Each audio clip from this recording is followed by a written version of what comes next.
Salam. Semua dengar Jelas sebenarnya. Dengar. Nota dia nampak kau? Nota nampak ke tidak?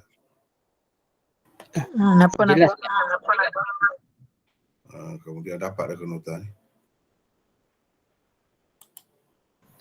Dapat dah. Okey.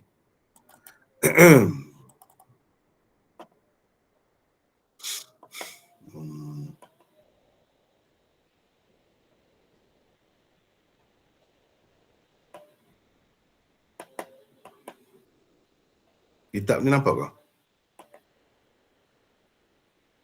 Nampak juga. Okey.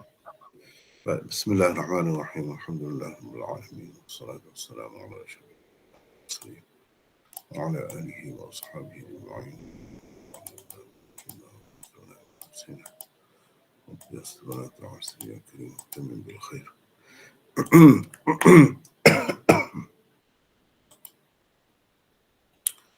Alhamdulillah kita dapat bersama lagi malam ni dan kita akan menyambung pelajaran kita yang lepas.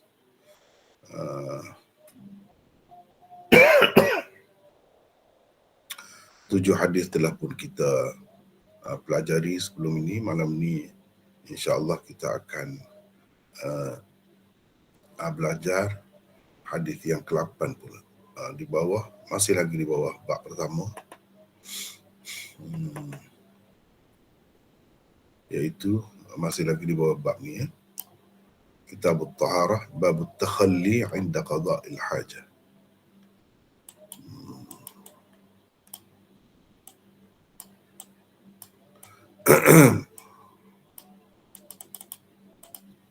Masih lagi di bawah bab itu ya.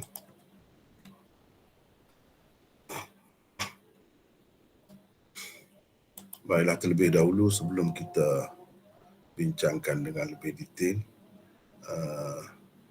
kita baca dulu hadis dengan terjemahannya. Wabihi qala haddatsana Abdullah bin Muhammad An-Nufaili qala haddatsana Ibn al-Mubarak an Muhammad bin Ajlan an al-Qa'qa' bin Hakim an Abi Salih an Abi Hurairah qala qala Rasulullah sallallahu alaihi wasallam innama ana lakum bimanzilati al-walid wa'allimukum fa idza ata ahadukum al-gha'it fala yastaqbil al-qiblah ولا يستدبرها ولا يستطب بيمينه وكان يأمر ب3 أحجار وينهى عن الروث والرمة. Itu hadis yang ke-8. Seterusnya hadis yang ke-9. وبه قال حدثنا مسدد بن مسرهد قال حدثنا سفيان عن الزهري عن عطاء بن يزيد الليثي عن أبي أيوب رواية قال إذا أتيتم الغائط فلا تستقبلوا القبلة بغائط ولا بول ولكن شرقوا أو غربوا فقدمنا الشام فوجدنا مراحيض قد بنيت قبل القبلة فكنا ننحرف عنها ونستغفر الله.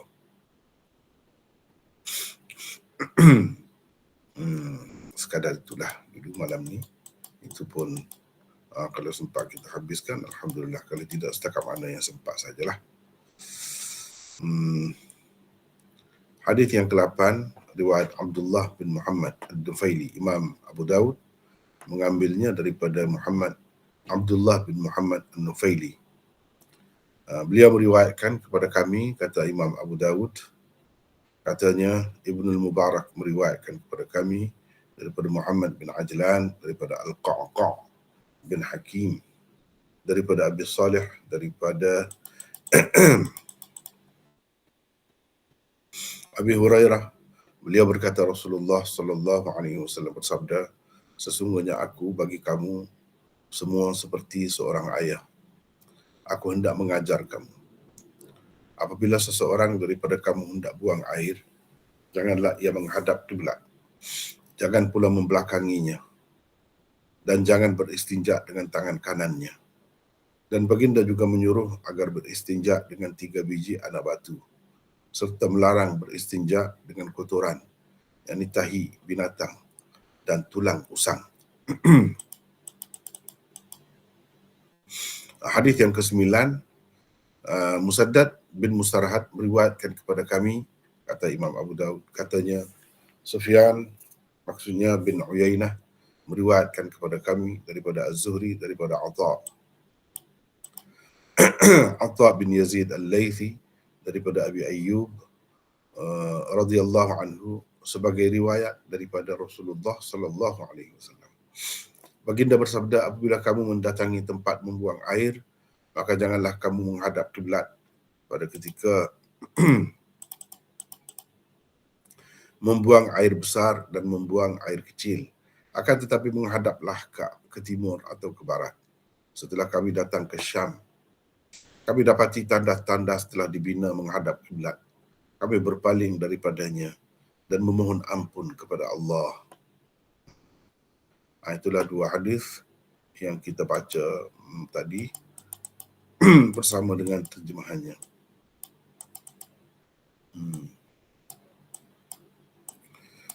Sekali lagi kita balik semula kepada tempat mula-mula kita baca tadi,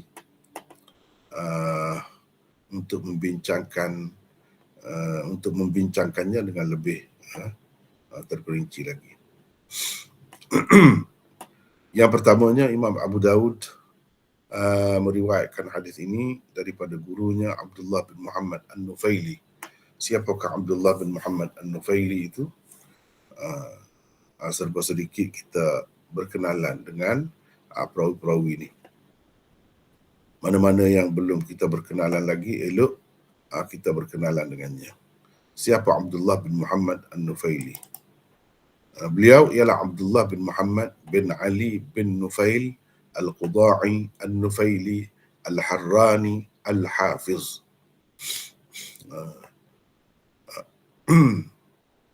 Maknanya Abdullah bin Muhammad bin Ali, itu datuk yang pertama. Bin Nufail, datuk yang kedua. Ini An-Nufail itu nisbah kepada datuk yang kedua. Itulah maksudnya. Itu semua Al-Quda'i, An-Nufaili, Al-Harrani, semua itu termasuk dalam nama-nama nisbah yang ada kaitan dengan perawi ini. Sama ada nisbah itu nisbah keturunannya atau nisbah tempat tinggalnya. Itu boleh jadilah. Kalau kita nak detail lagi panjanglah. Kemudian Al-Hafiz, bila disebut Al-Hafiz maksudnya Hafiz hadis, Hafiz hadis.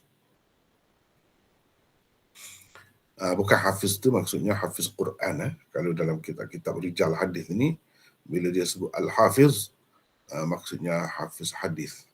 Maknanya banyaklah, beratus-ribu lah hadis ingat. Begitulah kira-kira. Abu Ja'far adalah kunyahnya. Itu nama kunyah dipanggil, nama kunyah. Di kalangan kita tak ada kebiasaan itu, tradisi itu, tapi di kalangan Arab tradisi itu sangat meluas, terutamanya dahulu, zaman dahulu. Abdullah bin Muhammad An-Nufaili adalah salah seorang tokoh dan imam umat. Dia ni tokoh ulama dan imam umat Islam.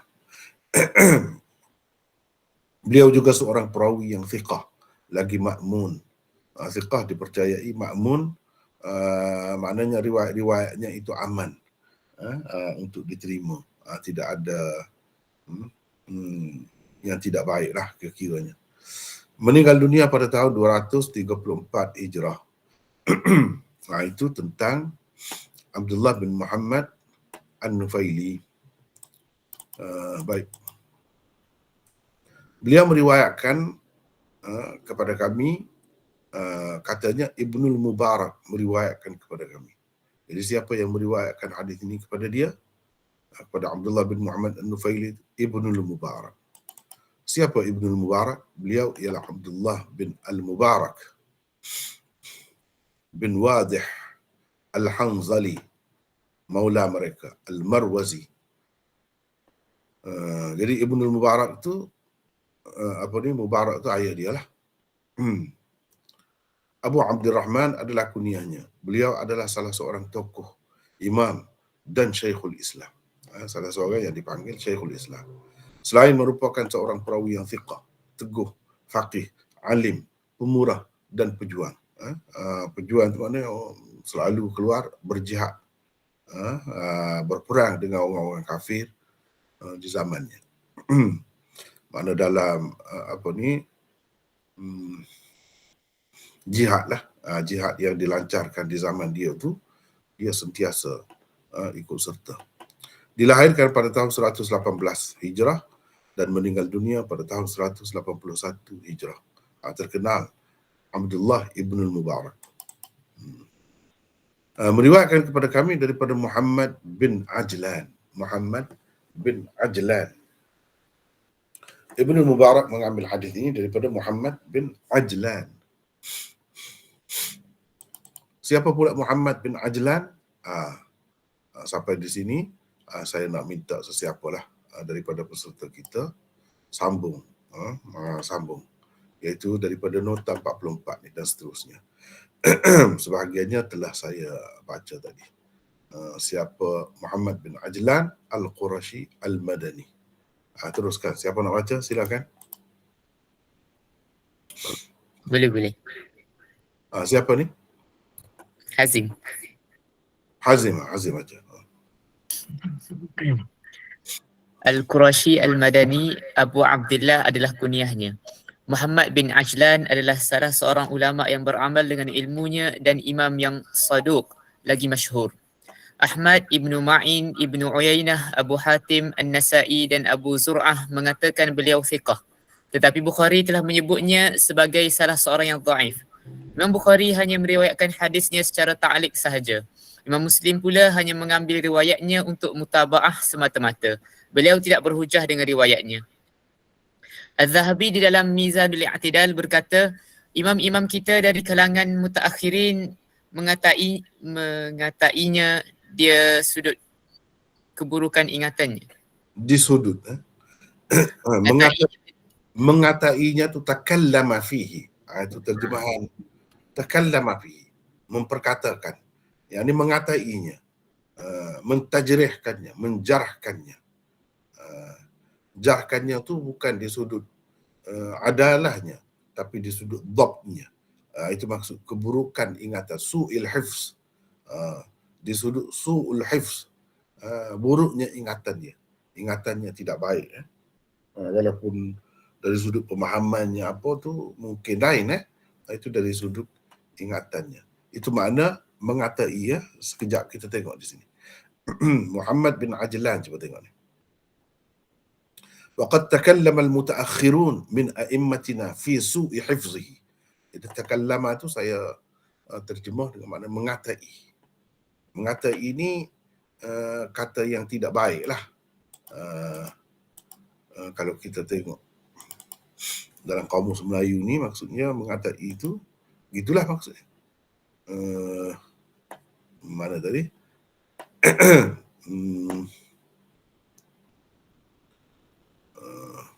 Mengatainya. Jadi ini saya ambil daripada di sini dalam Mizanul I'tidal Imam Zahabi dalam Mizanul I'tidal. Kalau tengok kitab asal ini Badlul Majhud, dia ada sebut ni. Cuba tengok jilid 3 muka surat 644 Mizanul I'tidal, boleh ditengok di situ. Jadi saya terjemah takallama. Takallama ni bukan makna bercakap di sini dengan makna yang mengatai, sebut tidak baik lah. Cuba kita tengok di sini kata. Ini kamus Dewan.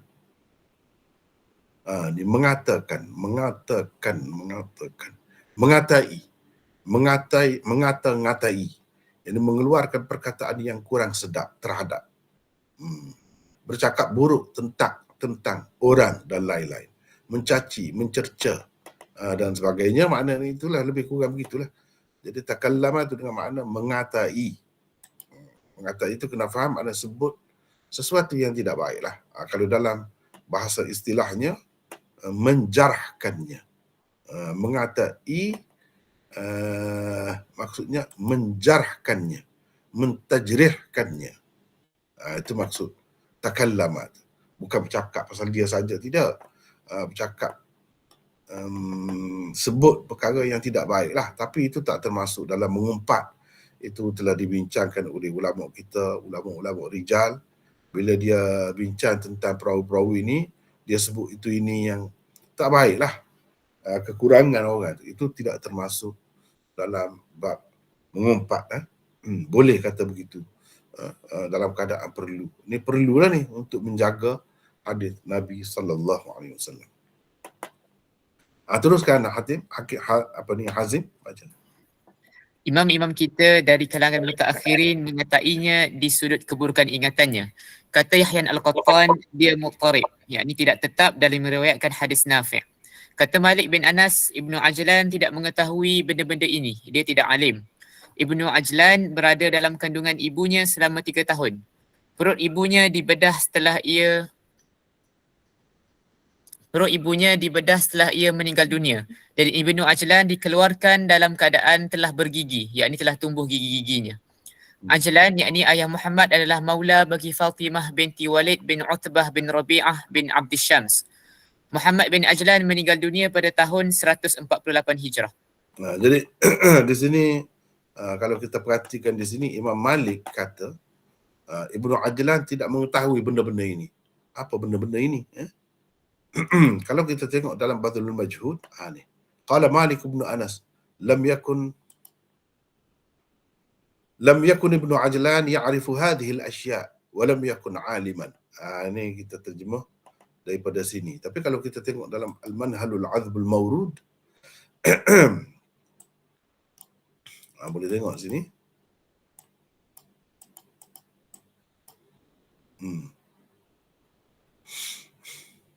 Muhammad bin Ajlan وقال مالك لما بلغه أن ابن عجلان حدث بحديث خلق الله آدم على صورته لم يكن ابن عجلان يعرف هذه الأشياء ولم يكن عالما. Malik kata bila dia dapat tahu Ibnu Ajlan ini meriwayatkan hadis khalaqallahu Adam ala suratih. Allah Subhanahu Wa Taala mencipta Adam atas rupanya. Jadi itu boleh mengelirukan. Adam itu serupa dengan Allah kan macam mana? Khalaqallahu Adam ala surati. Tetapi ulama-ulama tak keliru. Ala surati itu mana atas rupa Adam itulah. Mana rupa manusia lah maksudnya. Allah SWT menciptakan Adam ala surati. Mana terus di atas rupanya begitu. Bukan di atas rupa beruk dan sebagainya dahulu. Tidak. Sebagaimana yang dikatakan oleh setengah-setengah saintis. Bukan semua. Setengah-setengah saintis tu dia kata manusia ni berasal daripada beruk. Jadi rupa dia tu rupa beruk dulu. Kemudian berevolusi. Lama-lama jadi rupa manusia. Itu tak betul lah. Jadi berdasarkan hadis ini, cuma setengah-setengah orang tu dia keliru. Dia kata Allah SWT menjadikan Adam ala suratihi, itu dhamir, itu balik kepada Allah. Itu yang jadi salahnya. Atas rupanya, yang ni rupa Allah. Jadi Allah ni ada rupa lah pula. Jadi Adam ni serupa dengan Allah, boleh kata begitulah. Kalau nak tahu Allah ni macam mana, tengok Adam lah. Itu jadi silap lah. Jadi musyabbihah lah begitu. Hadis-hadis itu telah disalahguna oleh puak-puak musyabbihah. Jadi sehingga mengelirukan. Malik kata Ibnu Ajlan tidak tahu benda-benda ni. Maknanya orang boleh heret benda ni, boleh tarik benda ni sehingga jadi menimbulkan fitnah. Menimbulkan fitnah. Sehingga ada golongan mujassimah, golongan musyabbihah dan lain-lain di kalangan umat ini. Yang mana itu semua telah dilihat oleh Imam Malik. Di zaman dia pun sudah ada. Jadi benda-benda macam ni, kerana bagi Imam Malik kena berhati-hatilah nak meriwayat. Kena bagi penjelasan yang cukup kepada orang. Walam yakun aliman. Walakin libni Ajlan fihi Tetapi Ibnu Ajlan ada mutabi', bukan dia bersendirian dalam meriwayatkan hadis ini, ramai mutabi' dia. Mutabi'un. Ramai mutabi'. Jadi bila ada mutabi', tak apa, bukan dia seorang saja. Kita nak kata dia tak pandai, dia apa, dia tidak peka dengan benda-benda macam ni, tak kena lah. Tapi Imam Malik kata begitu tu, dia hak dia lah. Dia kata begitu pada masa tu. Imam Zahabi kata Ibnu Ajlan ini termasuk dalam orang-orang yang tinggi kedudukan, imam-imam. Dia termasuk dalam imam dia ni. Ulis salah wa taqwa, orang yang baik dan bertakwa. Dan termasuk ahli fatwa juga, orang yang layak mengeluarkan fatwa. Walaupun dia ni kira dari segi ingatannya sederhana lah, tapi dari segi kepintarannya, memang pintar dia. Memang dia pintar, bukannya orang lemah fikiran dia, tidak. Itu di dalam Al-Manhalul Azbul Mawrud. Dalam Badlul Majhud ini ringkas lah. Ringkas. Tetapi dalam Al-Manhalul Azbul Mawrud tak ada pula diceritakan dia ni lama ni, selama 3 tahun dalam perut ibu dia. Tapi dalam Badlul Majhud ada sebut. Yang saya ambil itu mana daripada kitab-kitab ni lah. Kalau tidak sini, gitulah. Kalau nak semak balik, nak tengok balik, tengoklah kitab-kitab ni semua. Kita akan dapat keterangannya di situ. Okey.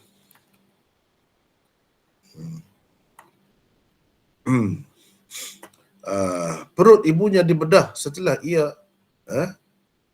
meninggal dunia. Jadi daripada cerita-cerita seperti ini, mana kita dapat mengetahui bahawa ilmu bedah tu sudah ada pada masa tu. Cuma tidaklah semaju sekarang ni. Tidaklah semaju sekarang ni. Walau bagaimanapun, ada dah lah. Gitu, bedah. Apa ni. Cuma tidak dibedah sebelum itu. Kalau sekarang ni lama sikit, bedah dah. Tak mahu keluar lagi kan. Dan dapat dikeluarkan anak tu dengan selamat. Sebab apa? Sebab kemajuan ilmu pembedahan itu memang sudah begitu tinggi sekarang ni. Pada masa tu mati dululah, baru bedah. Tapi bedah jugalah. Okay.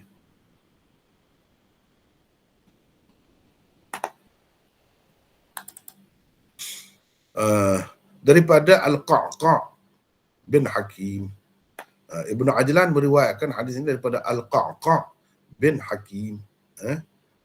Qa'qa', apa ayah nak sebut, bin Hakim.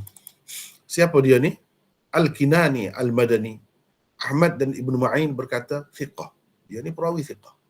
Ibnu Hibban juga menyenaraikan namanya dalam perawi-perawi thiqat. Okay. Daripada Abi Salih. Siapa pula Abi Salih? As-Samman Az-Zayyat Al-Madani. Nama sebenarnya ialah Zakwan. Abu Salih Zakwan. Beliau adalah seorang perawi thiqah, lagi teguh, sabt.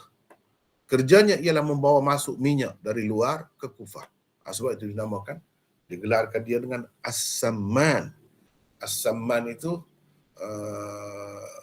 kalau sekarang ni pengimport lah.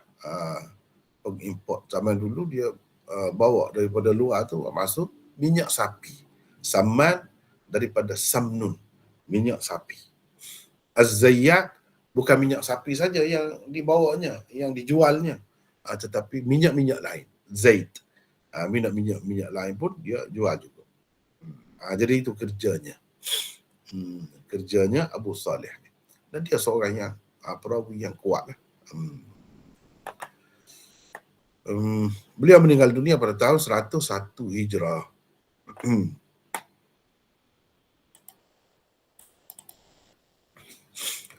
Daripada Abu Salih meriwayatkan daripada Abi Hurairah. Jadi Abu Hurairah ni sebagaimana kita sedia maklum, panjanglah kalau nak sejarah dia tu. Ad-Dawsi Al-Yamani, salah seorang sahabat Rasulullah sallallahu alaihi wasallam dan hafiz hadis di kalangan sahabat. Kalau di kalangan sahabat yang dipanggil hafiz hadis, ini dialah Abu Hurairah, salah seorangnya. Rasulullah sallallahu alaihi wasallam telah menggelarnya dengan gelaran Abu Hurairah. Jadi Abu Hurairah tu gelaran yang diberikan oleh Nabi SAW. Walaupun nampaknya pelik, tetapi mereka bangga kalau gelaran itu diberikan oleh Nabi SAW. Seperti Sayyidina Ali bangga dengan gelaran Abu Turab yang diberikan oleh Rasulullah SAW. Bapa tanah, Abu Turab. Kerana pernah dia tidur di atas tanah, berdebu kena dekat baju dia, dekat pakaian dia, Nabi SAW pergi gerak dia, sedarkan dia, bangunkan dia daripada tidur dengan kata, "Qum ya Aba Turab." Nabi SAW kata tu pasal ada kaitan lah, berdebu pada ketika itu pakaiannya. Sebab itu dipanggil Abu Turab. Mereka berbangga dengan gelaran-gelaran seperti itu, tak jadi masalah lah. Menurut salah satu riwayat begitulah, disebabkan beliau selalu membawa bersama anak-anak kucing. Di suatu peringkat dalam kehidupannya lah, bukanlah sampai tua, bukanlah begitu sentiasa dia, tidak, satu peringkat. Sehingga mendapat gelaran itu. Terdapat khilaf, yakni perbezaan yang pendapat yang banyak tentang namanya dan nama ayahnya. Abu Hurairah meninggal dunia pada tahun 58 Hijrah ketika berumur 78 tahun.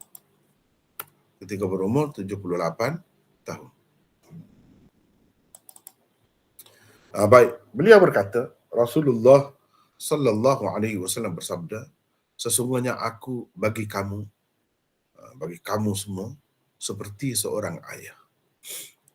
Innama ana lakum bimanzilatil walid. Tengok ni. Innama ana lakum bimanzilatil walid. Bimanzilah. Sama seperti kedudukan seorang ayah. Aku bagi kamu sama seperti kedudukan seorang ayah. Bimanzilati, menepati ayah. Menepati ayah. Atau sama seperti kedudukan ayah. Bimanzilati. Begitu.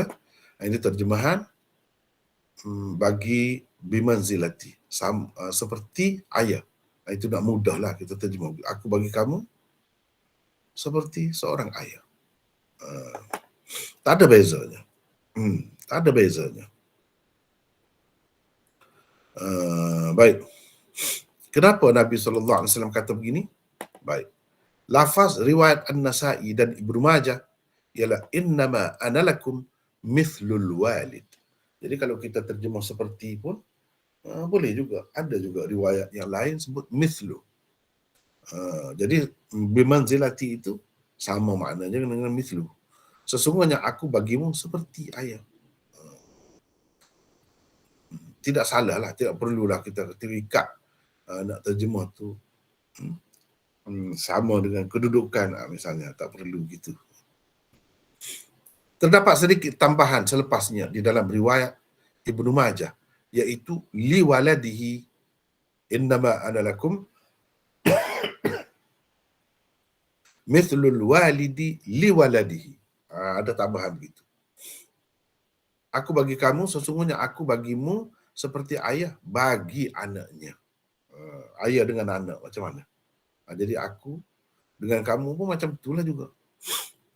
Jadi apa maksudnya Nabi itu ayah kita? Maksudnya ialah dalam kasih sayang dan perasaan belas kasihan. Bukan dalam darjat dan ketinggian. Kerana tiada siapa pun menyamai Nabi sallallahu alaihi wasallam dalam hal itu. Yang dimaksudkan ini dalam perasaan tu, dalam rasa hati tu, kasih sayang tu, seperti kasih sayang seorang ayah terhadap anaknya. Jadi Nabi dengan umat dia ni, dia sayang kepada umat dia tu walaupun yang tak ada lagi semasa dia tu. Semua anak-anak dia, maknanya dia sayang seperti seorang ayah sayang kepada anak lah. Kalau kita sayang kepada anak kita ni setakat yang kita nampak saja, itu pun bersungguh dah. Kalau Nabi SAW ni sayang kepada umatnya, semualah sampai ke kiamat. Sampai ke kiamat. Selama mana umat dia yang akan ada, dia sayang sama Begitu maksudnya. Bukan dalam darjat dan ketinggian. Ayah kita setakat mana sangat. Darjatnya dan ketinggiannya tak sama dengan Nabi. Kalau dalam bab itu tak boleh lah, tak sama lah. Tak sama sekali ya. Dalam bab itu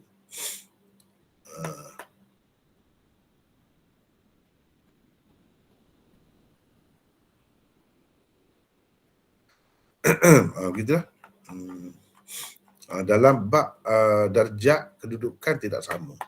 Bahkan kita kena kasih kepada Nabi itu lebih daripada ayah kita dan orang lain. Apa ni? La yu'minu ahadukum hatta akuna ahabba ilaihi min walidihi wa waladihi wan nasi ajma'in. Dalam hadis yang lain. Sehingga aku tidak beriman seseorang daripada kamu, mana iman yang sempurna lah. Selagi aku tidak dikasihinya lebih daripada ayahnya, anaknya dan manusia sekaliannya. Itu darjatnya kedudukan Nabi itu setara itulah. Kita tak boleh, kalau dari segi sayang tu, kalau tanya lah, dalam keadaan sedar, dalam akidah kita, pegangan kita, begitulah. Begitulah. Kalau terhadap Nabi ni dikehendaki begitu. Sebagaimana yang tersebut dalam hadis itu. Sebagaimana seorang ayah mengajar adab kepada anaknya, aku juga hendak mengajar ajaran-ajaran agamamu dan adab sopan syariat kepadamu. Cuma ayah ni dia ajar adab-adab yang biasa dalam sesuatu masyarakat lah. Gitulah biasanya dalam dunia ni. Tapi Nabi SAW tidak begitu. Banyak ajaran-ajaran dia tu melepasi budaya bangsa, melepasi keturunan, melepasi negeri-negeri, melepasi semua tu. Sebab itu ajaran-ajarannya itu meliputi dan jauh jangkauannya, sangat luas dan sangat halus. Kalau kita nak perhatikan, nak banding memang tak samalah dengan ajaran ayah-ayah atau bapa-bapa yang lain, itu tak akan sama. Sebab kita tak akan tahu apa yang Nabi SAW ajar ni, walaupun nampak sering kat sini pun kita sebenarnya tak dapat tahu. Macam tu pun tak dapat tahu. Makan dengan tangan kanan ke tangan kiri mana lebih bagus, itu pun tak tahu. Apalagi nak kata ketika buang air itu tidak boleh menghadap kiblat, manalah nak tahu benda-benda macam tu. Bapa-bapa yang biasa, ayah-ayah yang ramai-ramai ni tak tahu sampai ke situ. Yang tahu hanya Nabi SAW. Jadi ajaran dia tu, adab dia pun lebih tinggi lah. Lebih halus dan lebih seni. Kerana ia berkait dengan ajaran agama. Lepas tu, aku hendak mengajar kamu. Wa'allimukum. Aku hendak mengajar kamu. Mana sebagai seorang ayah, aku nak ajar kamu. Jadi benda-benda yang mungkin kamu nampak, kalau orang biasa nampak, apalah seorang Nabi, seorang pemimpin negara ajar umat dia benda macam ni, kita kena sedar. Ini Nabi sebagai ayah kepada kita. Jadi patutlah kalau dia ajar benda-benda macam ni kepada kita, janganlah berasa pelik pula. Kerana dalam dunia ni pemimpin-pemimpin negara, presiden ke apa ke, tak ada ajar benda-benda macam ni. Kalau ajar pun rakyat dia akan marah. Apalah, ini bukan kerja kamu nak ajar benda-benda macam ni. Kamu kena fikir macam mana nak membanyakkan kerja-kerja ni untuk orang-orang yang tak ada kerja. Orang akan kritik lah. Begitu. Kalau sekarang ni beras tak cukup ni, kamu fikirlah macam mana nak bagi cukup beras ni biar jadi murah, tidak naik harganya. Orang kena marah lah. Kena marah lah kepada rakyat. Tapi kalau Nabi dia tidak begitu. Kerja dia banyak. Dia bukan sahaja pemimpin negara di zamannya, dia juga seorang pendidik, dia juga seorang ayah, dia juga seorang panglima, dia juga seorang hakim dan macam-macam lagi. Jadi yang dia bercakap tu kita kena perhati banyak, dari banyak sudut lah dia bercakap ni, dari sudut sebagai siapa ni dia bercakap ni. Itu kita kena tahu. Orang-orang yang belajar hadis, itulah antara yang penekanan dia, antara benda yang dia kena pastikan. Nabi bercakap ni sebagai apa? Kalau dalam hadis ni senanglah, dia dah cerita dia sebagai ayah. Tapi bukan semua perkara dia cerita begini. Di tempat lain pun kita kena faham gitulah. Ni dia sebagai ayah. Jadi kita kena faham-faham lah. Tak boleh pula kata, kenapa dia duduk cakap benda-benda macam ni? Dia pemimpin negara. Pemimpin negara tu sementara ya. Sementara dia ada. Bila dia mati tak ada lah. Sejarah tu pun telah berlalu. Itu pemimpin negara. Tapi kalau sebagai pendidik, seorang ayah sampai bila-bila. Ajaran sebab itu, ajaran Nabi ni hidup. Sebab dia bukan cerita tentang pemerintahan dia saja. Pemerintahan tu memanglah dia telah laksanakan dengan sebaik-baiknya. Menjadi contoh kepada pemerintah-pemerintah kemudian. Tapi dari sudut-sudut yang lain itu, yang tidak pernah dilakukan oleh sesiapa pun pemimpin dunia, itu telah dilakukan oleh Nabi kita Muhammad sallallahu alaihi wasallam. Semuanya dalam masa 23 tahun saja. Dalam masa 23 tahun saja. Semuanya ini berlaku pada masa itu. Yang hadis-hadis ni semua pada masa itu. Kalau sebelum itu, dia tidak menjadi ikutan, tidak menjadi contoh, tidak menjadi panduan. Sebab ketika itu dia belum Nabi lagi. Ketika itu dia belum Rasul lagi. Aku hendak mengajar kamu. Maksudnya ialah segala perkara yang diperlukan olehmu berhubung dengan urusan agamamu. Bila kata agamamu, agama Islam ni segala perkara banyaklah. Segala perkara, bukan soal ibadat saja. Sebab itu kita kena belajar mencontohi Nabi dalam segala-galanya. Kalau kita tengok Nabi, siarah Nabi, apa dia buat? Dia bukan beribadat saja. Banyak lagi benda lain yang dia buat. Jadi kita kena semua jadikan sunnahnya itu sebagai contoh dalam segala-galanya. Perkara yang jelek atau memalukan pada anggapanmu tidaklah akan menghalangiku daripada menyebutkan tentangnya kepadamu dengan terus terang. Aku akan cerita dengan terus terang, tak ada berlapik-berlapik. Mungkin kalau orang lain malu, memanglah. Kalau seorang ayah terhadap anak dia akan sebutlah. Jadi daripada sini kita faham, seorang ayah, seorang anak tak boleh kata apa ayah dia tegur dengan secara terbuka begitu. Terus terang begitu. Tak boleh. Memang begitu sepatutnya. Itulah contoh daripada Nabi SAW. Sebagai seorang ayah, sepatutnya tidak boleh malu benda-benda macam ni. Patut tanya. Patut cerita. Patut kata. Begitu. Sebab tak ada orang lain yang lebih patut untuk membaiki, untuk mendidik anak dia. Jadi anak pun kena faham lah. Rasulullah SAW berkata begini terlebih dahulu sebagai pendahuluan bagi apa yang akan diterangkannya berkenaan dengan adab sopan ketika membuang air. Itu dalam bab ni, adab sopan ketika membuang air. Ini kalau nak kiranya, kalau mengambil kira seorang pemimpin negara memang tak sesuai lah nak cerita benda macam ni. Dan tak ada dibuat oleh mana-mana pemimpin pun macam ni.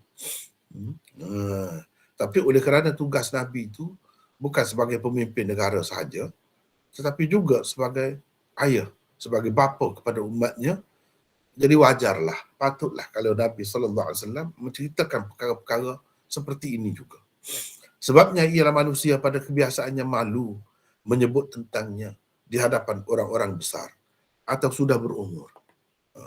Nabi bercakap macam ni di hadapan siapa? Di hadapan mertua dia sekali. Di hadapan orang yang lebih tua daripada dia, bapa saudara dia pun. Dia bercakap. Sebab dia bercakap, dimaksudnya sebagai seorang Nabi ni. Seorang ayah yang juga seorang Nabi. Jadi semua umat dia, tak kira lebih tua daripada dia, mertua dia ke atau siapa ke, terikat dengan dia. Kena ikut dia dalam bab tu. Kena ikut. Sebab dia lebih tinggi lagi kedudukannya. Macam seorang pemimpin lah. Ayah dia tu seorang presiden misalnya kita kata. Ayah dia tu orang biasa. Sebagai anak, iyalah ayah dia lebih daripada dia. Tapi sebagai seorang presiden, ayah dia di bawah dia. Banyak perkara yang berkaitan dengan jawatan dan kedudukan dia, ayah dia pun kena dengar. Kena patuh dia. Begitulah. Baiklah. Sini kalau kita tengok,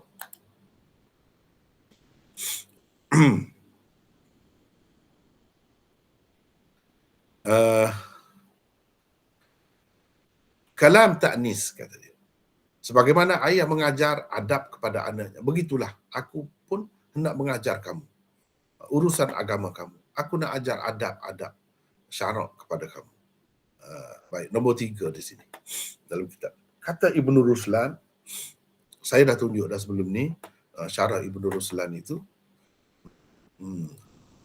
syarah Abu Daud juga, dia kata khilaf ulama tentang mengajar ni, mustahab ke ayah mengajar anak, bapa mengajar anak, ini elok saja ke atau wajib? Khilaf ulama. Mengajar benda-benda macam ni wajib ke atau mustahab? Wajibnya sebagaimana ayah tu perlu menjaga harta benda anaknya. Harta benda anak perlu, wajib dia jaga. Jadi begitu juga masa soal pendidikan dan pengajaran ni pun wajib juga. Atau mustahab sahaja. Wa fihi dalilun ala anna haqqa syekh ka haqqil walid bal awlah minhu. Pada hadis ini ada dalil yang menunjukkan hak syekh, hak tu guru, hak guru sama seperti hak ayah. Bahkan lebih aula lagi, lebih patut lagi. Kerana itulah para ulama berkata, derhaka kepada guru la yughfaru bit taubah. Tidak diampunkan walaupun dengan bertaubat. Jadi kedudukan guru tu lebih tinggi lagi. Lebih tinggi lagi daripada ayah. Kalau ayah salah, derhaka kepadanya, minta ampun, taubat boleh diterima, tapi guru tidak. Ini mengikut setengah-setengah ulama lah. Mengikut setengah-setengah ulama. Jadi soal mengajar itu mustahab ke, elok ke atau wajib itu, kalau yang berkait dengan wajib, perkara-perkara yang wajib jadi wajib lah. Kalau berkait dengan perkara-perkara yang sunat saja, itu tidak wajib. Berkait dengan akhlak yang mulia, itu mustahab, elok saja.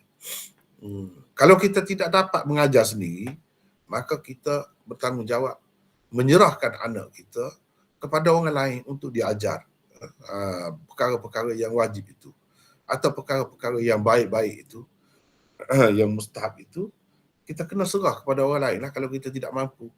Kalau kita mampu sendiri, ada masa, kita sendiri berkewajipan. Berkewajipan. Kemudian sampai ke peringkat mana berkewajipan itu? Kewajipan itu fardu ain itu mestilah. Fardu ain mestilah. Yang tidak fardu ain pun sesuai dengan zaman, kalau zaman itu menuntut menghendaki seseorang itu mempunyai ilmu yang lebih lagi daripada fardu ain, kalau tidak ia akan tertipu, ia akan terpedaya, ia akan kerugian dan sebagainya, maka akan menjadi wajib juga. Akan menjadi wajib juga. Terutamanya wajib kifai, paling tidak menjadi fardu kifayah lah. Menjadi fardu kifayah.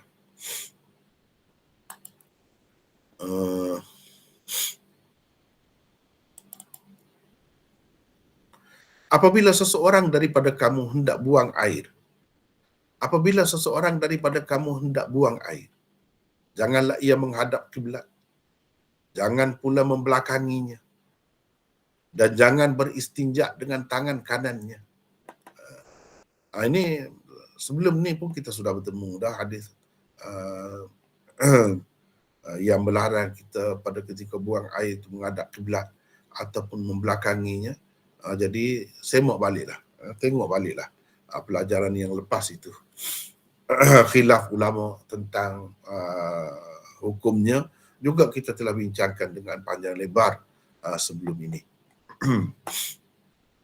Sekadar yang ada di sini boleh kita ulanglah. Sebagai ulang, kita boleh tengok di sini. Kalau dalam kitab Badlul Majhud ini dia kata qala al-Aini, Imam Abu Hanifah berhujjah dengan hadis ini tentang tidak harus menghadap kiblat dan membelakanginya ketika kencing dan ketika buang air lah, air kecil ataupun air besar, sama ada di tanah lapang ataupun dalam binaan. Tak boleh, dalam semua keadaan tak boleh. Akhdhan fi dhalika bi'umumil hadis, kerana mereka berpegang dengan umum hadis ini. Nabi tak sebut kecuali dalam bangunan ke apa, dia tak ada sebut. Bahkan dia sebut secara umum. Intaha. Tak apalah.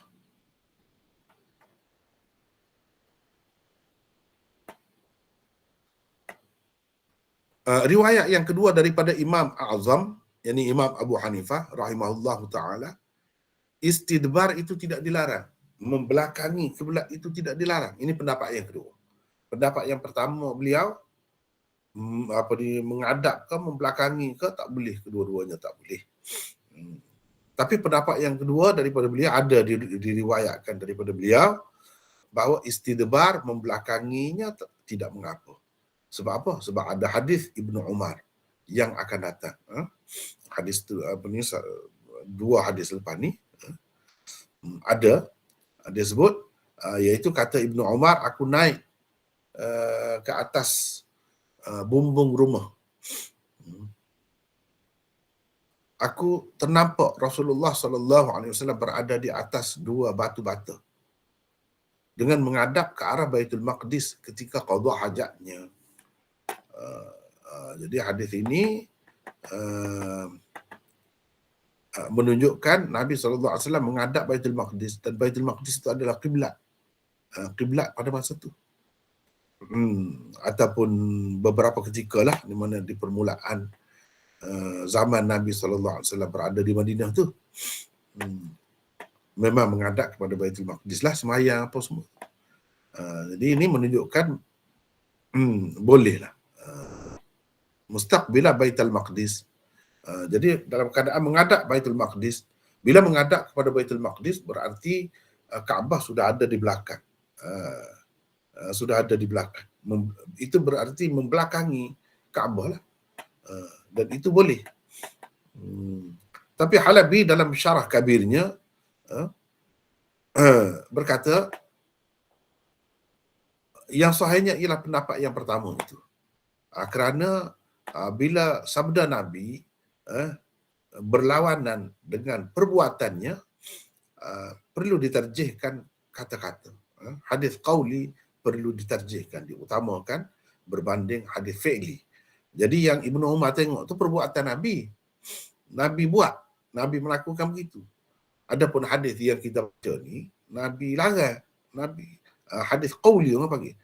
Bila hadis qauli bercanggah dengan hadis fi'li, para ulama usul mengatakan perlu diterjihkan hadis qauli. Kerana fi'il, perbuatan itu yahtamil al-khusus wal-udhr wa ghaira dhalik. Kerana perbuatan Nabi itu ada kemungkinan itu khusus dengan beliau. Ada kemungkinan juga uzur kerana keuzuran dan lain-lain. Begitu juga kalau dalil yang mengharamkan berlawanan dengan dalil yang mengharuskan. Jadi ada nampak dua dalil. Satunya mengharamkan, satu lagi mengharuskan. Mengikut ulama usulnya perlu diterjihkan dalil yang mengharamkan. Mana kita kena pakai haram lah. Haram benda tu. Bukan harus. Kalau bercanggah. Kalau tidak ada percanggahan itu lain lah. Jelas. Dan kita telah bincangkan sebenarnya sebelum ini, kalau ingat kan,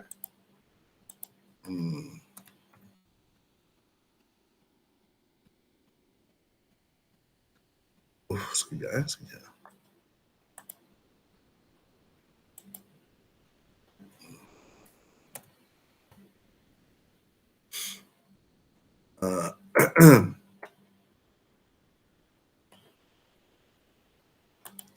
Ni kan kalau kita tengok di sini, kita dah bincang dah dulu ketika bincangkan hadis ni. Hadis mana ni? qada hajat. 34 ni hadis.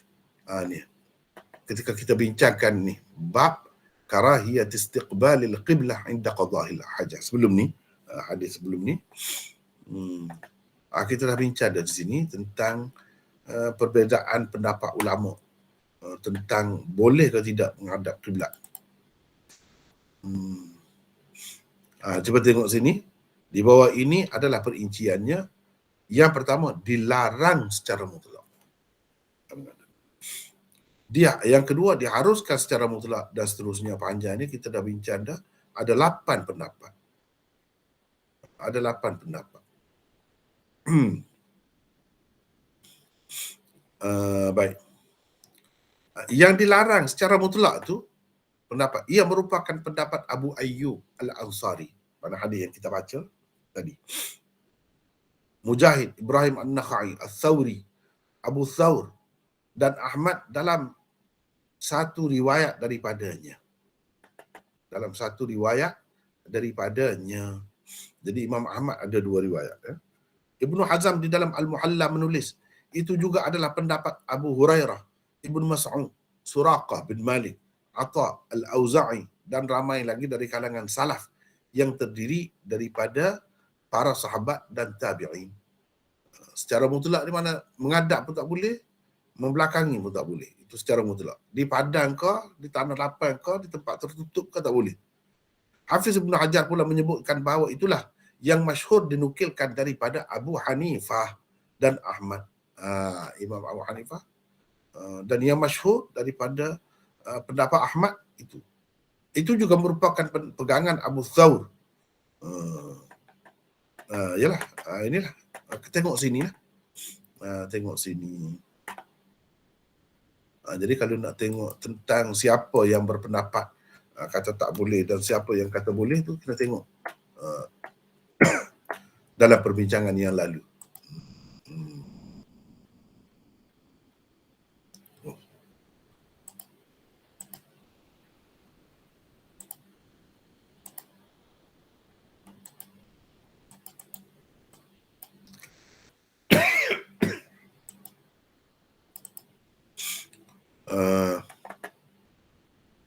Dan baginda juga, dan jangan beristinja dengan tangan kanannya. Maksudnya dalam keadaan biasa lah, dalam keadaan tidak uzur. Kalau uzur tu lain lah. Kalau uzur tu semua hukum ni jadi lain. Ini dalam keadaan biasa, dalam keadaan kita ada kemampuan, dalam keadaan kita ada pilihan. Kalau dalam keadaan tak ada pilihan, lain cerita lah, tangan kanan pun tak apa. Tak ada dah hukum. Kalau kata makruh, kalau kata haram, tak ada dah haram ataupun makruh tu. Dalam keadaan ada keuzuran. Dalam keadaan tidak ada keuzuran, beginilah hukum asalnya. Istinja dengan tangan kanan itu juga dilarang. Bayangkan, terutamanya kalau di zaman dahulu, di zaman Nabi dahulu, ketika tu air berkurang di tempat mereka, di negeri mereka tu air kurang pada pasir. Jadi nak dapat air tu susah. Ramai daripada orang-orang lelaki, umumnya di zaman Nabi tu, ketika mereka dalam keadaan susah begitu, mereka beristinja dengan batu sahaja. Tidak menggunakan air pun. Jadi semua ini untuk menjaga kesihatan umat juga. Terutamanya orang-orang di zaman tu. Bayangkan kalau tidak diajar beristinja itu dengan tangan mana, ikutlah dengan tangan kanan ke tangan kiri kau ikut. Bayangkan tangan kanan itu untuk buat makan, untuk menyediakan makanan. Jadi kan begitu terdedah kepada kekotoran, kepada kuman, kepada penyakit. Tapi dengan guna tangan kiri, sekurang-kurangnya selamat. Bila nak makan, bila nak siapkan makanan, nak hidangkan makanan, nak sentuh makanan dengan tangan kanan, itu lebih terpelihara lah. Untuk orang-orang di zaman tu lebih-lebih lagi. Di zaman ini pun dalam keadaan ada sabun pelapis-lapis, guna sabun pun kepada orang yang bertamadun, orang yang berjiwa halus, dia akan terbayar tu yang bukan-bukan dalam kepala dia. Bila guna tangan itu semena-mena. Tapi kalau orang Islam, kita yakin dia tak akan guna dengan tangan kanan dia untuk benda-benda yang kotor. Jadi kita lebih senang hatilah apabila memakan makanan yang dibuatnya atau yang dihidangkannya tu lebih tenang hati kita. Berbanding dengan kalau sekiranya orang Islam tu tidak ikut ajaran Nabi SAW ni. Kalaupun tangan tu bersih sekalipun. Sebab dengan tangan kiri itu, nak tak nak pun, kita ni, siapa pun dia tu, raja sekalipun, takkan tak basuh berak sendiri. Walaupun basuh berkali-kali dengan sabun, guna tisu dulu apa semua di zaman sekarang ni, walaupun begitu, tetap tangan itu dalam fikiran kita, maklum, digunakan untuk membersihkan najis. Jadi bagi orang-orang yang seni lah, orang-orang yang sangat cerewet lah. Cerewet pun untuk menjaga kebersihan. Orang-orang yang mementingkan sangat kebersihan, dia tak mahu lah. Jadi dengan adanya ajaran ini, kita semua terpelihara, selamat daripada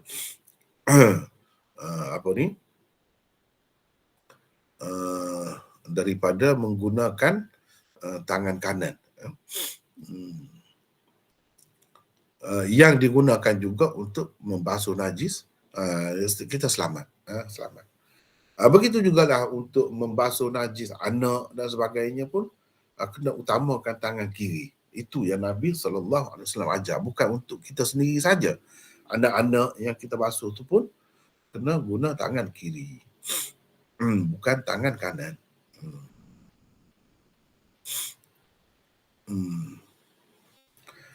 Dan baginda juga menyuruh agar beristinja dengan 3 biji anak batu. Sebab pada masa tu tisu apa semua ni tak ada lagi, benda baru. Jadi kalau nak membersihkan najis dengan apa? Dengan anak batu ataupun tanah yang keras, tanah yang keras betul. Itulah yang digunakan.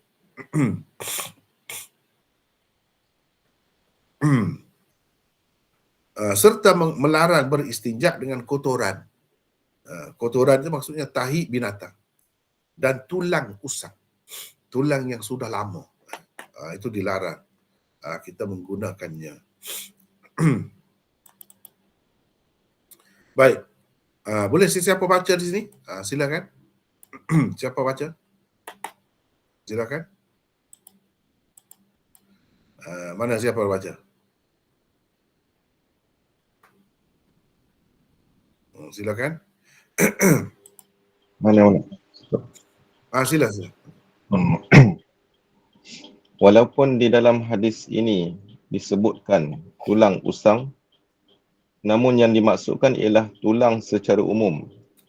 Sama ada yang baharu atau usang yakni sudah sangat lama, sebagaimana tersebut di dalam hadis-hadis yang lain. Menyebutkan tulang usang tidak lebih daripada untuk menghilangkan kekeliruan yang mungkin timbul dalam benak seseorang, bahawa yang dilarang hanyalah tulang baharu kerana ia merupakan makanan golongan jin. Adapun tulang usang mungkin boleh digunakan kerana ia mungkin tidak lagi menjadi makanan mereka. Jadi itu kedudukan hadis. Sekejap. Sekejap Izzuddin. Jadi di sini dalam hadis disebutkan tulang usang, rim. Tulang usang.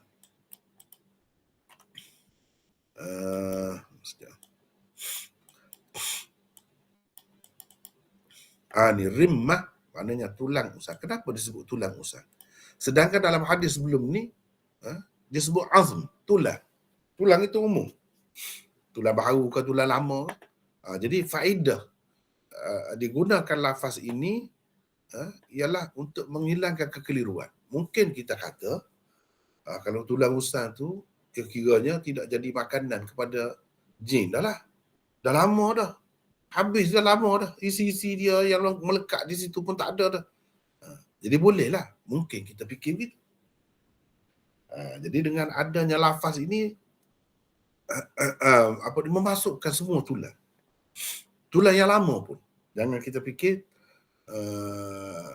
begitu.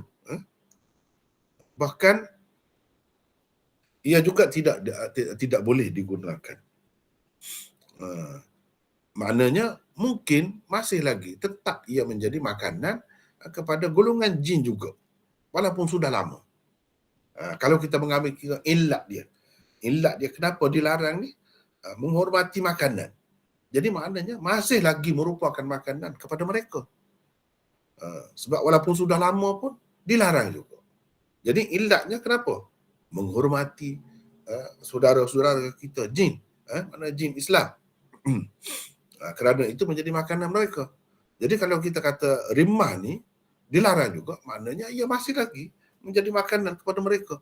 Cuma kepada kita tak nampak lah. Kita tak tahulah. Kita tak makan dah.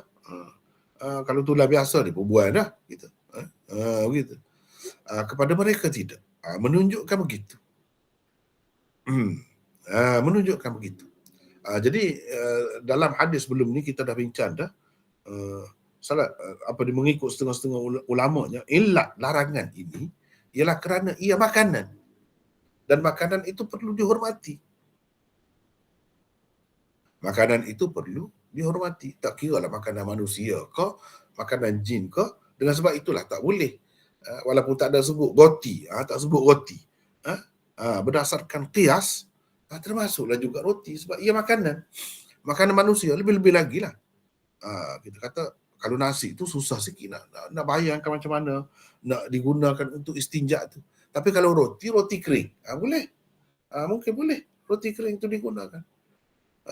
Jadi roti kering pun tak boleh. Sebab ada juga roti kering itu memang kepada setengah-setengah orang lebih disukai. Terutamanya kalau untuk dicicah dengan kopi O tu sedap juga. Kalau roti kering tu kan, tetap makanan walaupun sudah kering. Dan roti walaupun kering pun kalau dibenamkan ataupun kalau kita rendam di dalam susu ke ataupun kuah ke dia jadi lembut, boleh lagi dimakan. Boleh lagi. Jadi ia tetap makanan. Mungkin tidak makanan kita ke, kita tak berahi ke, tak suka ke macam tu, tapi orang lain suka. Ada biskut tongkat misalnya. Biskut tongkat tu di kalangan kita. Kan setengah-setengah orang dia suka makan biskut tongkat tu, cicah dengan kopi O, pada waktu larut malam, suka juga. Sedap juga itu. Jadi adakah boleh? Tak boleh. Dengan biskut kering ke apa tak boleh. Sebab itu makanan. Makanan perlu dihormati. Itulah adab yang diajar oleh Nabi kepada umatnya. Kalau jin tu, makanan jin tu yang kita secara umumnya tak tahu pun. Kita tahu tu hanya melalui cerita Nabi. Itu pun kita kena hormat. Apalagi makanan manusia. Dengan sebab itu tidak boleh kalau kita tak berahi lah, tak suka lah apa-apa makanan, kita mencemuh, kita menghina, kita mengejek makanan, itu tak boleh. Bercanggah dengan adab Islam. Kita tak makan, kita tak boleh kata macam-macam lah. Tak boleh. Kita tak boleh.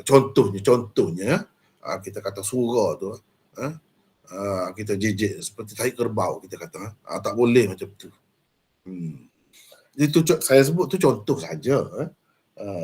Tak boleh kata macam muntah kucing misalnya, makanan tu aku tak lalu nak makan. Jangan menyombong begitu dengan makanan, tak boleh. Mungkin setengah-setengah bangsa tu makanan dia pelik, kita rasa kalau kita tak boleh makan nak muntah, jangan kata apa-apa. Kepada mereka sedap tu, kepada kita saja tidak sedap. Makanan tidak boleh dihina, tidak boleh dicerca. Nak guna untuk bersihkan, guna di tempat kotor pun tak boleh. Itu adab. Sebagai seorang Islam kena jaga benda-benda begitu, ya.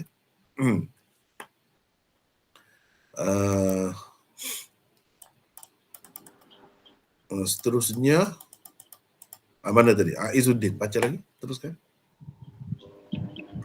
Kedudukan hadis ke-8, Hasan. Selain Abu Daud, hadis ini diriwayatkan juga oleh An-Nasa'i, Ibnu Majah, Malik, Ahmad, Muslim, Ibnu Hibban dan Ibnu Huzaimah. Ibnu Hibban dan Ibnu Huzaimah menghukumnya sebagai sahih. Jadi ini apa di Ibnu Khuzaimah, Ibnu Hibban ini hukum sahih. Kita kata hasan. Kita kata hasan sebab tadilah Muhammad bin Ajlan itu.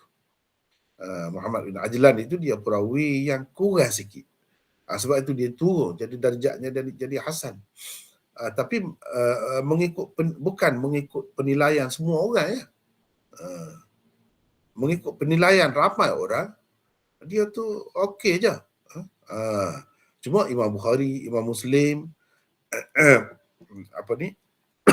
Imam Bukhari, Imam Muslim, sebagaimana yang kita sebut tadi, tengok sini. Sekali lagi kita baca. Cuba tengok sini. Ahmad, Ibnu Ma'in, Ibnu Uyainah, Abu Hatim, An-Nasa'i dan Abu Zur'ah mengatakan beliau thiqah. Jadi selama mana yang kata dia thiqah? Dia kuat. Macam-macam tadi pujian yang kita dah baca tadi. Imam Zahabi pun sebut apa tentang dia. Jadi bagi orang yang penilaian dia tu tidak seketat Imam Bukhari dan Imam Muslim, mereka dah kata sahih pun. Di situ. Mereka dah kata sahih pun. Jadi benar juga kalau ada ulama yang mengatakan menghukum sahih, boleh diterima. Daripada situ kita dapat mengetahui bahawa nilai kesahihan hadis di sisi Ibnu Khuzaimah dan Ibnu Hibban itu lebih rendah berbanding Bukhari dan Muslim. Kalau Bukhari dan Muslim hanya cuba tengok ni, Imam Bukhari hanya meriwayatkan hadisnya secara ta'liq sahaja. Kalau ada pun. Yang ini tak ada. Imam Muslim pula hanya mengambil riwayatnya untuk mutaba'ah semata-mata. Kalau ada Muslim yang kita kata tadi Muslim pun meriwayatkannya, itu sebagai mutaba'ah sahaja.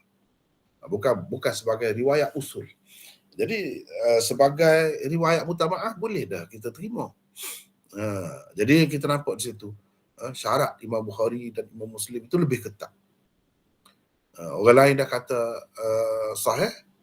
Jadi tentang hadis ini, kalau orang nak kata sahih pun betul juga. Betul juga. Tapi setengah-setengah ulama tu menghukumnya hasan oleh kerana kedudukan itu. Kedudukan Muhammad bin Ajlan itu tidak disepakati oleh ulama-ulama rijal. Tidak disepakati. Sebahagian mereka mengatakan ingatan dia tu tak baik. Tak baik. Jadi kerana itulah jadi turun darjat dia tu. Kalau tidak, kalau semua yang thiqah tu semua sahih, jadi apa bezanya mana hadis hasan dengan hadis yang sahih? Sepatutnya semestinya ada perbezaan dia tu. Jadi perbezaan dia duduk di situlah. Dari segi sifat yang ada pada perawi itu kurang daripada yang ada pada perawi sahih. Sifat yang ada pada perawi hasan itu kurang, lebih rendah berbanding sifat yang sama yang ada pada perawi sahih. Jadi bagi orang-orang yang mensyaratkan sahih yang begitu ketat itu, dia tak mahu terima lagi. Mereka hanya mengatakan hadis ini hasan. Hadis ini hasan. Cuma dari segi itu sebabnya kita kena faham istilah ni. Kenapa Imam Tirmizi mengatakan hadis ini hasan sahih? Hadza hadithun hasanun sahih. Dia nak isyarat kepada salah satu maksud dia ialah mengisyaratkan kepada hadis itu mengikut penilaian setengah-setengah ulama bertaraf hasan. Mengikut penilaian setengah-setengah ulama bertaraf sahih. Itu maksud, salah satu maksud hasan sahih Imam Tirmizi. Selain itu ada beberapa makna lagi. Jadi itu kita kena tengoklah. hadis yang berkenaan yang dia kata begitu tu bertaraf hasan ke atau bertaraf sahih. Kalau bertaraf hasan, maknanya kita akan kata Imam Tirmizi kata hasan itu yang dia sebut tu, yang dia kata sahih tu berdasarkan sanad yang lain. Tapi kalau sanad yang dikemukakan oleh Tirmizi itu memang sahih, jadi yang sahih itu ialah yang dia kemukakan itu. Yang hasan tu iaitu sanad yang lain. Itu kena faham. Kena faham. Ramai orang tak faham tu. Kalau dia tak belajar secara khusus ni, kitab-kitab ni dia keliru lah. Apa maknanya Imam Tirmizi kata hadis ini hasan sahih? Apa maknanya? Dah kalau hasan, mana boleh sahih? Dah kalau sahih, kenapa dikatakan hasan pula? Itu maksudnya. Tapi kalau hasan pun boleh diterima dah, boleh jadikan sebagai hujah dah hadis tu. Untuk hukum pun. Mana untuk kita kata hukumnya makruh.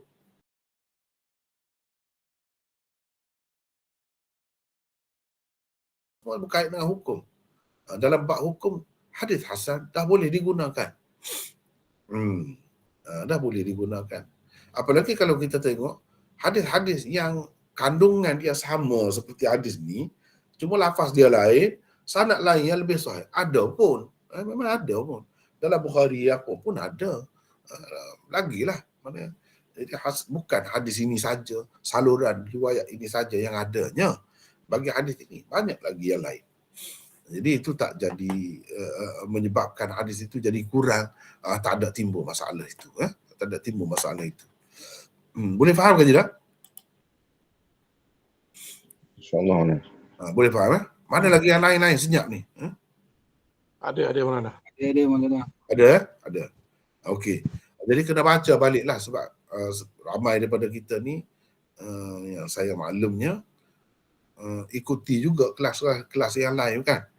Jadi kena tengok juga mukaddimah Sunan Tirmizi yang saya buat tu, kita dah bagi dah kepada peserta-peserta ni. Kena tengok balik supaya tidak keliru. Jadi macam mana? Kalau tidak kita kata macam mana orang ni kata sahih, orang ni kata hasan. Macam itulah. Satunya mengikut penilaian dan penarafan masing-masing itu dia tak sama. Tak sama. Sebab itulah boleh diterima. Kedua-duanya boleh diterima.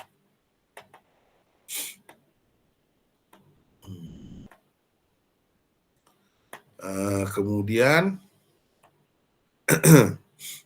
seterusnya panduan dan pedoman daripada hadis ini. Terus baca kan? Baca Izzuddin. Panduan dan pedoman daripada hadis. Pertama, menghadap ke arah kiblat atau membelakanginya dengan sengaja tanpa sebarang keuzuran adalah dilarang oleh Rasulullah sallallahu alaihi wasallam. Sekejap Izzuddin. Kedua, Izzuddin sekejap. Sebelum ni kita dah bincang dah. Apa maksud larang? Dilarang oleh Rasulullah itu boleh jadi larang itu dengan makna haram, boleh jadi dengan makna makruh. Ikutlah. Kita dah kemuka dah pendapat ulama sebelum ni. Ada yang mengatakan tak boleh, itu tak boleh itu dengan makna haram. Jadi dilarang itu mereka faham daripada larangan Nabi itu haram itu difaham daripada larangan Nabi itulah. Ini makna kalau tanpa keuzuran lah. Kalau uzur tu lain cerita. Ada juga orang yang faham makruh itu pun dia faham daripada larangan Nabi itu juga. Begitu. Sebab karahiyah Nabi SAW larang Nabi itu dia boleh memberi dua makna. Satu haram, satu makruh. Makruh itu pula ada dua. Itulah yang difaham oleh ulama. Jadi dalam masalah ni ikut mana-mana pun dilarang lah. Tak bagus lah. Tak bagus. Jadi kita pun kena kalau buat tandas tu kena awal-awal lagi. Kita orang yang ada asas pengajian agama ni, belajar sunnah ni, awal-awal lagi kena arahkan. Kena buat plan tu biar betul. Rumah tu, kalau kita nak buat rumah terutamanya, sepanjang masa kita nak buang air tu, dalam keadaan menghadap kiblat, paling tidak kita meraih orang-orang yang kata tak boleh tu, paling tidak. Walaupun kita pakai pendapat yang kata boleh, Sebab dalam binaan, dalam tandas boleh. Tapi untuk meraihkan pendapat ulama-ulama yang mengatakan tak boleh tu, jadi eloklah kita jaga ketika buat plan tu lagi kena jaga dah. Jangan menghadap ke arah kiblat. Supaya kalau orang kafir masuk ke rumah kita, dia tengok, dia tahu dah ni orang sunnah, ni orang Islam ni buat macam ni. Jangan dia ketawa pula apa nama ni kepada kita, tengok kita. Kita ni bergantung dengan dia, kita ni tak pandai buat sendiri. Kalau apa ni jendela rumah tu mesti ada palang dia tu, mesti ada salib dia tu. Dia ketawa di belakang kita. Jangan jadi bahan ketawa kita orang Islam.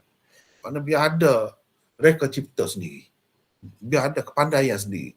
Terutamanya kita buat sesuatu tu berdasarkan apa yang diarahkan oleh Rasulullah SAW. Yang dilarang oleh Rasulullah jangan dibuatlah.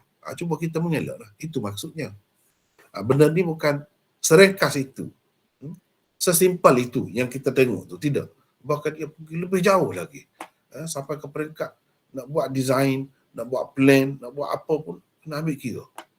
Barulah itu melambangkan kita ni betul-betul orang Islam dan betul-betul kasih kepada Rasulullah sallallahu alaihi wasallam. Walaupun kita pendapat kita macam mana pun kita kena jaga juga. Itulah yang lebih utama, yang lebih baik. Teruskan. Kedua, ibu bapa hendaklah mengambil inisiatif dalam mendidik anak-anak termasuk dalam perkara-perkara seperti ini. Teruskan. Ketiga, apabila diguna 3 biji anak batu atau tisu untuk beristinja, maka perbuatan itu pada hukumnya sudah dikira menyucikan, walaupun selepasnya tidak digunakan air sekalipun. Maknanya kalau kita guna ini batu ni atau tisu ni, boleh dah kalau kita berwuduk selepas tu pergi sembahyang, sah sembahyang kita. Pada hukumnya sudah dikira suci. Pada hukumnya. Mungkin pada ainnya, pada zatnya kita kata tak suci lagi. Sebab bila kita sentuh tu, kita bawa ke hidung bau busuk. Contohnya. Boleh faham ke tidak tu? Dia tidak menyucikan ain, tidak menyucikan zat dia, tetapi pada hukumnya sudah dikira suci. Itu untuk kemudahan, rukhsah kepada kita umat Islam ni.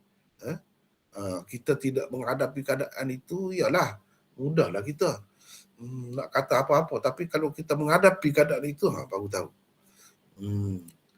Sebab kita ni orang Islam ni kena bersembahyang sentiasa. Jadi bila nak sembahyang tu mungkin ada was-was, rasa ragu, sah ke tidak ni dalam keadaan ini, sebab kita tak biasa dengan keadaan itu. Jadi jawabnya sah. Sedikit sebanyak yang ada tu tak kira.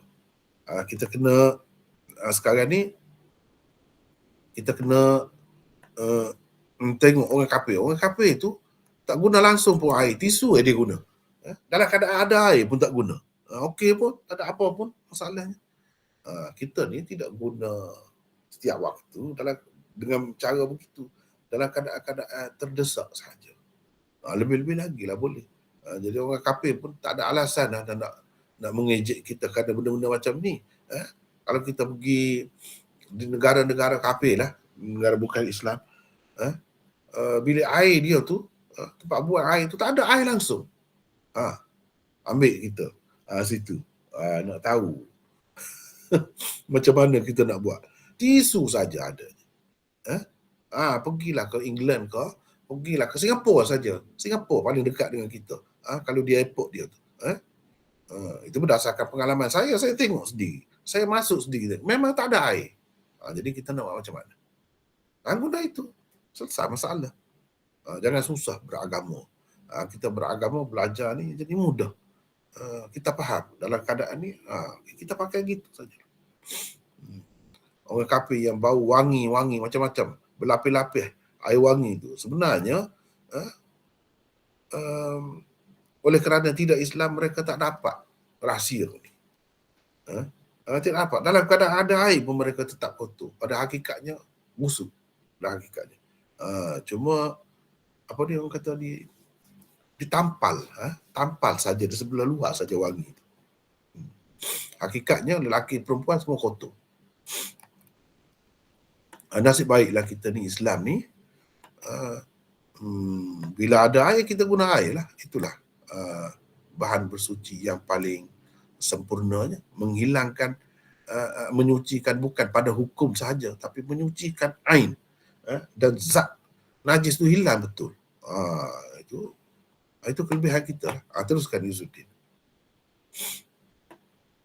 Keempat, penggunaan tangan kanan dalam beristinja juga dilarang oleh Rasulullah sallallahu alaihi wasallam. Teruskan.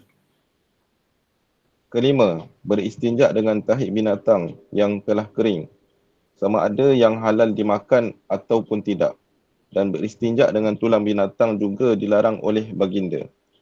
Beristinja dengan kedua benda itu tidak menyucikan tempat keluar najis, baik kubur mahupun dubur. Jadi ini kena faham lah. Kena faham. Tidak menyucikan. Sebab Nabi SAW sudah tolak benda ni. Sebagai bahan yang boleh menyucikan. Jadi tak cuci. Walaupun kita kata lebih cuci kalau kita guna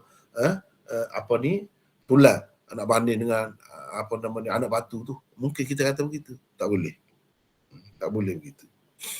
Jadi anak batu pun bukan anak batu yang licin tu. Anak batu tu macam-macam. Anak batu yang boleh meresap tu. Sedikit sebanyak dia meresap. Kalau yang basah tu dia mengisap air dia tu. Yang macam tu. Yang boleh tu. Dengan sebab itu kalau tanah pun, tanah yang betul-betul keras, dia meresap juga. Dia mengisap air juga. Itu boleh. Jadi ini semua ni termasuk dalam rukhsah dalam kemudahan yang diberikan oleh agama kepada kita dan dimaafkan. Tetapi kalau ini tahi binatang tak boleh. Yang sudah kering lah. Kalau yang basah tu macam mana tentu dah tak boleh kan. Kita dah bincang dah sebelum ni, binatang tak ada yang boleh dimakan, yang halal dimakan, ada yang haram dimakan. Jadi ulama khilaf tentang najis dia tu. Yang halal dimakan itu sebahagian ulama mengatakan tidak najis. Walaupun tidak najis, untuk menghilangkan najis tidak dibenarkan. Itu tidak menghilangkan. Sebabnya yang dimaksudkan di sini ialah tahi binatang yang halal dimakan. Bukan yang haram dimakan. Yang haram dimakan tu tak payah cerita dah. Yang halal dimakan tu pun jangan kita ingat boleh kita guna. Tak boleh. Tak boleh juga. Teruskan. Keenam, dilarang beristinja dengan tulang kerana ia merupakan makanan jin. Demikian juga dilarang beristinja dengan makanan-makanan manusia seperti roti dan lain-lain. Teruskan. Ketujuh, Rasulullah sallallahu alaihi wasallam seperti bapa kita juga. Kalau bapa kita adalah bapa fizikal, maka Rasulullah sallallahu alaihi wasallam adalah bapa spiritual berdasarkan hadis ini. Isteri-isteri baginda pula berdasarkan keterangan Al-Quran adalah ibu-ibu bagi umat Islam. Lihat surah Al-Ahzab ayat 6. Dalam tu ada disebutkan wa azwajuhu ummahatuhum. Isteri-isterinya adalah ibu-ibu mereka. Jadi kalau kita ambil mafhum daripada ayat tu pun sudah dapat dah yang Nabi tu ayah kita. Dan kalau kalau isteri dia tu ibu kita, bermakna dia tu ayah kita. Apalagi setelah ada hadis ni, lagi jelas. Innama ana lakum bimanzilatil wali. Atau dalam setengah riwayat, mithlul wali. Lagi. Tapi mithlu bimanzilati, bukan betul-betul ayah. Sebab yang dikatakan ayah itu ialah ayah fizikal tu. Tapi ayah spiritual ni, bapa ni, dia lebih, kedudukannya lebih tinggi. Sebab bapa fizikal itu, ia tak ada menjamin kita menyelamatkan kita daripada neraka. Tapi kalau bapa spiritual ni memang menjamin kita selamat daripada neraka. Itulah besarnya. Itulah besarnya. Teruskan.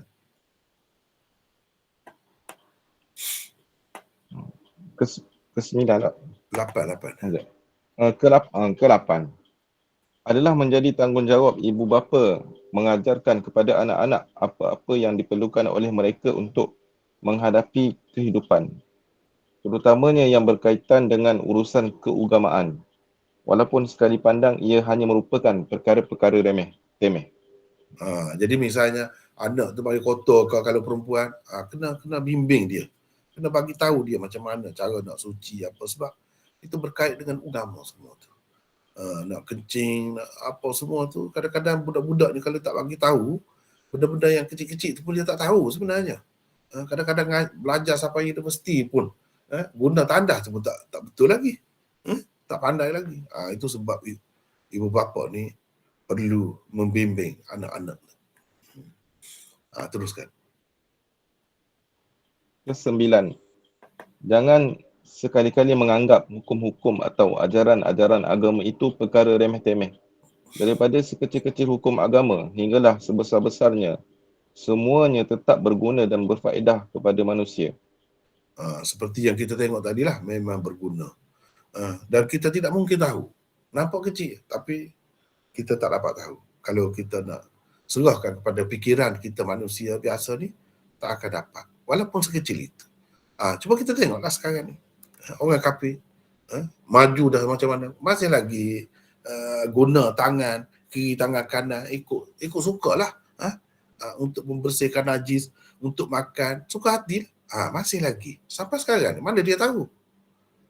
Sebab itu kita bertuah, kita bernasib baik sebagai orang Islam ni dapat bimbingan benda-benda macam ni. Lebih seni, lebih halus, lebih orang kata berbudi tinggi umat Islam ni. Sehingga dia tahu beza antara kanan dengan kiri ni. Ini untuk makanan, masuk ke mulut. Ini tak boleh guna sepatutnya. Itu bezanya. Sampai sekarang ni. Benda sekecil-kecil itu pun orang kafir tak dapat sebenarnya. Ini kita saja, orang Islam saja yang dapat. Ini istimewa kita ni. Jadi saya rasa hadis yang satu lagi tu tak sempat lah kita baca malam ni. Sekadar itulah dulu untuk malam ni. Wallahu a'lam. Wa akhiru da'wana alhamdulillah rabbil alamin. Setakat itulah. Ada nak soalan ke apa-apa ke? Boleh mungkin satu dua. Maulana, Ya. saya tanya satu. Yang tadi kata bila Imam Tirmizi kata Hasan Sahih tu, penilaian yang Hasan tu ulama yang lain dan yang Sahih tu penilaian Imam At-Tirmizi. Tak, bukan begitu. Maksud ada ke tidak itu nota muqaddimah Sunan Tirmizi itu? Ada ke tidak? Dapat ke tidak? Ada. Baca semula. Okey. Jadi maksud saya tadi, bila dia kata begitu, ada banyak makna dia. Ada beberapa maksud dia. Salah satunya ialah beliau hendak mengisyaratkan kepada hadis berkenaan itu dengan sanad itu menurut penilaian setengah-setengah ulama hasan. Menurut penilaian setengah-setengah ulama sahih. Contohnya hadis yang kita baca tadi. Kan? Penilaian Ibnu Khuzaimah, Ibnu Hibban sahih. Tapi penilaian orang lain tidak sahih, hasan. Itulah hadis yang macam ni lah, yang boleh kita kata hasan sahih. Dengan sanad yang sama. Itu salah satu makna dia. Lagi makna yang keduanya, dia ada beberapa makna lah. Yang saya maksudkan tadi yang tu. Tengok balik ya. Ada lagi yang lain, silakan. Faham tu Maulana. Ya. Ada lagi yang lain, silakan. Malah Ya. kalau tadi tulang tu tak boleh dengan sebab dia makanan anjing. Kalau bulu binatang yang dia ambil itu termasuk juga kan? Dihormati juga. Dibuat istinja dengan bulu binatang tu. Tak boleh. Tak boleh.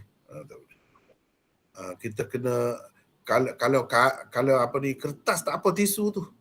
Kertas pun bukan semua kertas kertas memang sekarang ni kan banyak kan dibuat tu memang khusus, itu boleh. Kalau kita baca kitab ulama dahulu, kertas pun dia tak bagi. Sebab kertas itu susah nak dapat dulu. Dan kertas itu biasanya orang guna untuk menulis, apa, mungkin digunakan kertas yang ada tulis Quran, tulis apa semua. Lagi tu sebab itu tak benar kan. Ulama-ulama dahulu kata tak boleh kertas. Tetapi ulama-ulama kemudian dia mengatakan kalau tisu itu boleh. Sebab apa? Sebab ia memang khusus dibuat untuk itu. Dan kertas itu macam-macam dah bahan, dibuat daripada macam-macam bahan yang boleh digunakan secara meluas sebab banyak. Kita tidak kata kekurangan kertas tu. Tak timbul untuk menulis, bukan untuk menulis pun tisu tu. Jadi kalau untuk pakaian, untuk apa termasuk dalam yang dihormati jugalah. Walaupun apa nama ni, bulu tadi kita kata. Tapi mungkin kalau dibuat tisu daripada bulu dan bulu itu tidak kekurangan, boleh saja, boleh pun. Macam kertas tu lah. Macam kertas juga lah. Jadi tadi yang saya sebut tadi, salah satu ilat ulama kata ilatnya kerana makanan. Setengah ulama pula kata bukan kerana makanan ilatnya. Kerana ia boleh mencederakan kita. Tulang itu boleh jadi tajam. Kalau kena, luka macam mana? Tempat yang sulit itu. Jadi menimbulkan masalah. Yang kedua, ada juga yang mengatakan ilatnya kerana ia tidak meresap, tidak menyerap, apa nama ni, air itu. Kalau kita bersuci dengan tulang, sebab dia tidak menyerap, itu ilat dia. Jadi ilat tu ada macam-macam, berbeza pendapat ulama. Begitulah. Saya rasa sekadar itulah dulu ya untuk malam ni. Wallahu a'lam. Wa akhiru da'wana alhamdulillah. Assalamualaikum warahmatullahi wabarakatuh. Waalaikumsalam warahmatullahi wabarakatuh. Waalaikumsalam warahmatullahi wabarakatuh. Terima kasih Maulana. Waalaikumsalam warahmatullahi wabarakatuh. Terima kasih Maulana.